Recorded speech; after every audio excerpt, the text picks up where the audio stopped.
How to make a 90-second reel on Instagram. In this video, I'm going to show you guys how to make a 90-second reel on Instagram. So what you need to do is simply follow these simple steps. First of all, what you're going to do is get into your Play Store and make sure that your Instagram application is updated. And if it's not, just do it because the new features won't be available on the previous versions of the Instagram.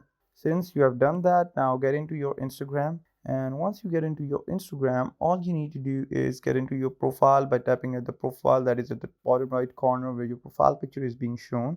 Once you get there, you need to tap at the plus icon that would be at the top right corner along with that freelance or the hamburger option. And once you tap on it, you see that it would consist of post, story highlight, live, and a reel option. So once you tap on the reel option, I don't have it right now, but there is always, because in some locations they don't give you the reels option, but you'll have that reel option. And once you tap on it, so it would just like this live video, and you can select the filter by your own choice. And once it's selected, you can tap on it and you can start your creating your live or sound reel for 90 seconds. So this is how you do it. So I hope you guys like the video, so don't forget to like, comment, share, and subscribe the YouTube channel. Till next time, peace.